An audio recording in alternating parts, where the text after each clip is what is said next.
नमस्कार। स्वागत है जॉय राइड लर्निंग स्टोरीज पर। आज सुनिए अमृत राय जी की गहराइयों में उतरती कहानी पति पत्नी। अतीत, रिश्ते और मन के द्वंद्व से भरी एक सजीव झलक। अगर आप चैनल पर नए हैं तो सब्सक्राइब जरूर करें। चलिए कहानी शुरू करते हैं। दौड़ती रेल में एक श्याम वर्ण पति पत्नी अपने 3 बच्चों के साथ चले जा रहे हैं। रात का सफर है, तीसरा पहर। बच्चे सो चुके हैं। डिब्बे में निस्तब्धता है। केवल पति पत्नी धीमे स्वर में कभी कभी बात कर लेते हैं। पति मितभाषी है, कारण वह उधेड़बुन वाला आदमी है और अपने में ही समाया रहता है। उम्र है 30 साल। पति मितभाषी है और पत्नी को अजब सा लग रहा है। वह बहुत बोलने को आतुर है, पर उसकी आतुरता के लिए कहीं कोई बहाव न होने से वह खिन्न जान पड़ती है।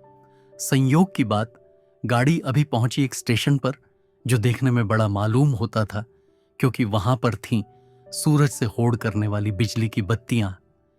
गाड़ी खड़ी होने के साथ एक घनी दाढ़ी मूंछों वाला आदमी, जो देखने में गरीब और दगाबाज दोनों ही मालूम होता था, डब्बे में सवार हुआ। लंबा, छरहरा, पुष्ट स्नायुओं वाला जिस्म, गहरी ढंसी हुई आंखें और स्याह रंग। पत्नी ने उसे देखा और जैसे बिजली कौंध गई। बाहर झड़ी लगी हुई थी और यह आदमी भीगता हुआ डब्बे में दाखिल हुआ था। वह जल्दी में अपना सामान इन्हीं दंपति की बर्थ पर रखकर वहीं बैठा गया। पत्नी के अंदर तूफान का एक दौर शुरू हुआ। हुक, ये वो कैसे हो सकता है? हरगिज नहीं। उसे तो कभी दाढ़ी थी भी नहीं।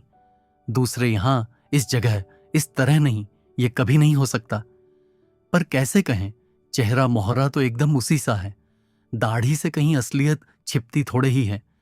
और वह रहा बाएं कान वाला बड़ा सा मसा उसकी खास चीज। इसे लेकर मैंने कितने दफा चुटकी नहीं ली है, लेकिन आज इतनी विपरीत शक्ल में, ऐसे विपरीत स्थान में, घनी बारिश में यूं अचानक मेल हो जाएगा। कौन जाने उसी से मिलता कोई दूसरा हो। कोई मोहर तो लगी नहीं है, लेकिन आंखें तो धोखा खाती नहीं जान पड़ती। अरे जाने भी दो, पर जाने कैसे दूं? यूं अचानक फिर मेल हो जाएगा, ये तो कभी हमने न सोचा था। विश्वनाथ, उस वक्त भी नहीं जब तुम मुझसे आखिरी बार मिलकर परदेश चले गए थे। आओ, परिचय तो लूं ही। यह सब घूम गया पलक भांजते। पति अब तक ऊं घूं कर गिरा जा रहा था। पत्नी यानी रेवती ने एक ओर पति से लेट जाने को कहा और दूसरी ओर मुखातिब हुई आगंतुक की ओर। यह पुरुष भी शायद कुछ देर से अपनी घनी भौहों के बीच से इस नारी को निहार रहा था।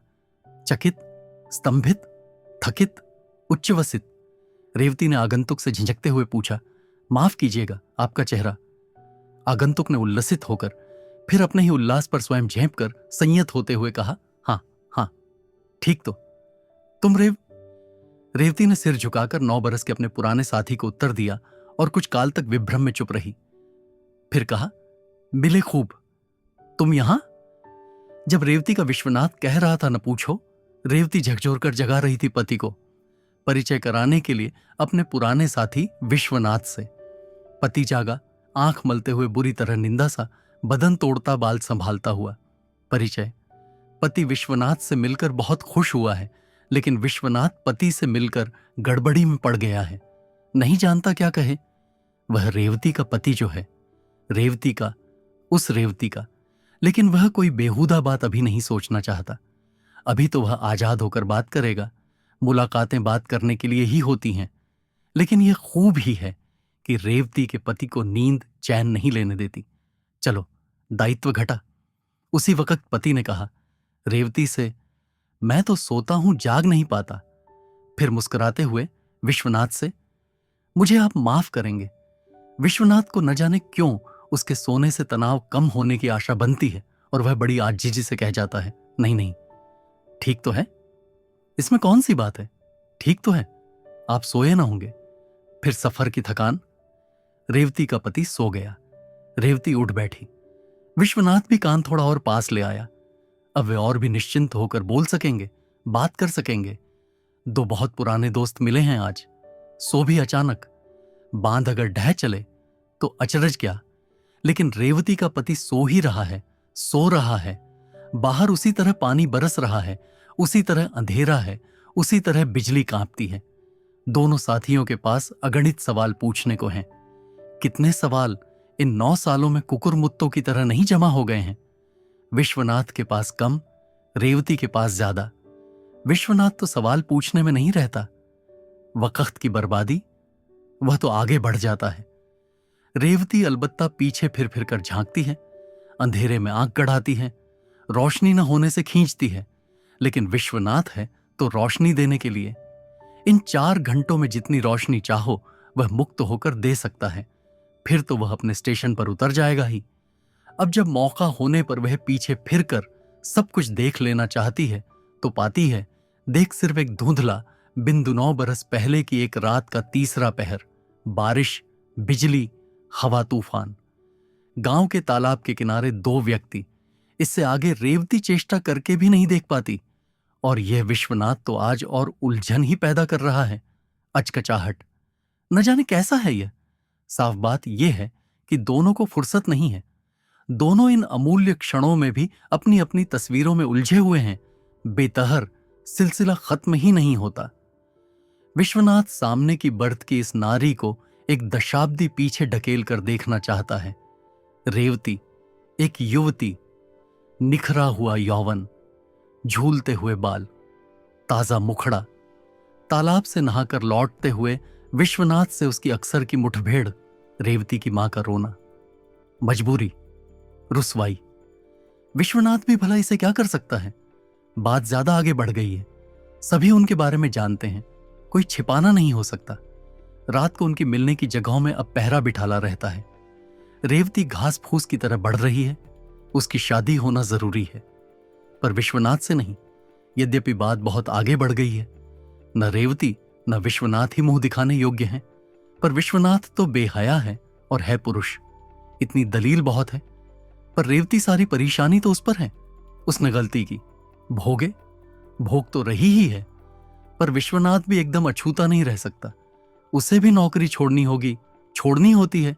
विश्वनाथ गांव छोड़कर आज रात चला जाएगा। 15 मील पर स्टेशन है, करीब करीब पैदल ही जाना है। रेवती से मिलेगा, मिला। कुछ ज्यादा कहना सुनना नहीं हो सकता था। चुप्पी ही चुप्पी में दोनों बहुत कह जाते हैं। नारी की मजबूरी। विश्वनाथ चला गया उस रात। अगले सगुन में योग्य वर से रेवती की शादी हो जाएगी। घास उगते देर नहीं लगती। गड़े मुर्दे उखड़ेंगे कैसे? उखड़ सकते हैं, हमेशा मुर्दे थोड़े ही बने रहेंगे, हो जाएंगे राख और पत्थर। तब ठीक है, रेवती की मां का रोना, उसकी बात दूसरी है। 1 बरस और चला गया है, रेवती की शादी हो गई है। लेकिन इस बिंदु पर रेवती दर्द अनुभव कर रही है। उसकी मां विदाई की रात मर जो गई थी, क्योंकि उसके जीने की सार्थकता अब नहीं रही, क्योंकि वह रेवती के लिए अब संपूर्ण इंतजाम कर चुकी है। जीना क्योंकि अनर्गल है इसलिए। पर रेवती दायित्व इतने सहज रूप से भुला नहीं पा रही है, न अभी न कभी। इसलिए दर्द नुकीला पैना। रेवती की शादी हो गई योग्य वर से, उचित रूप में, और चाहिए ही क्या। लेकिन वह पिछले प्रेम प्रसंग के बारे में कुछ नहीं जानता। सो भी अच्छा ही है, जानने से शौक होता है। और वह हो भी तो गया पुराना किस्सा। खिड़की के पार के दौड़ते हुए अंधेरे से रेवती की आंख उठकर पहुंचती है अपने पति पर, जो हाथ का तकिया लगाए सो रहा है, निर्द्वंद्व, बेखबर। उसका पति। फिर विश्वनाथ पर, जो अजीब सूरत बनाए उस पल सोच रहा है रेवती, आज विवाहित। वह देखो उसका पति, वह देखो उसके बच्चे। आज यूं जीवन मीनार की सीढ़ियों को वह अकेला ही तय करने का आदी हो गया है। किसी को वह यह हक देने को तैयार नहीं है। यह सफर करने में जो यकायक मिल गई है सो ठीक ही है, और बस।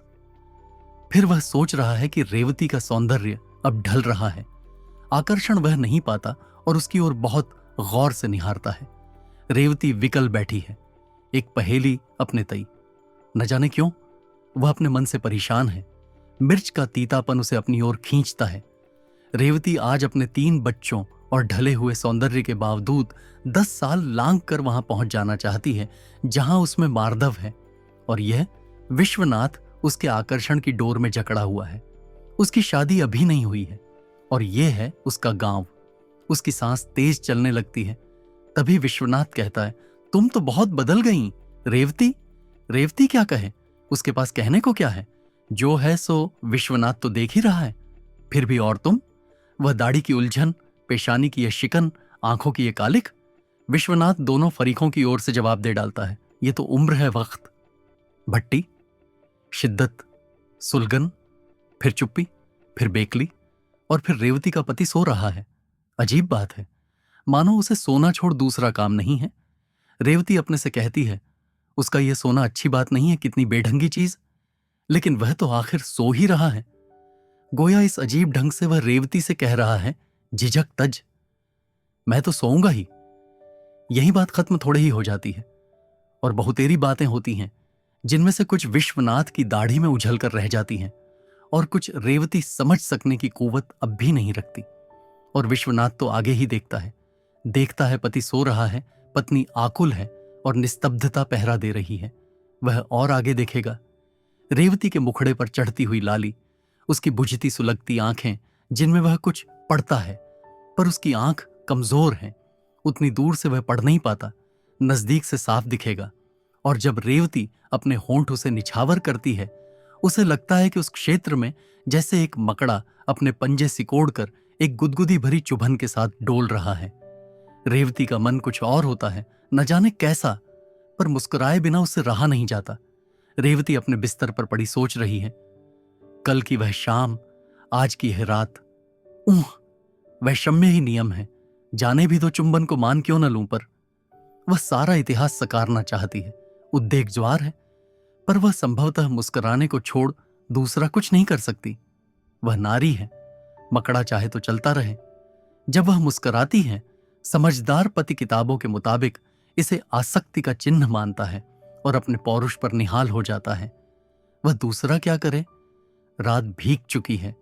चुप रेवती गौर करके देखती है, और जिस सारी सहूलियत से उसने रेंगते हुए उन मकड़ों को बखूबी झेल लिया है, उसे याद करके पसीने पसीने हो जाती है।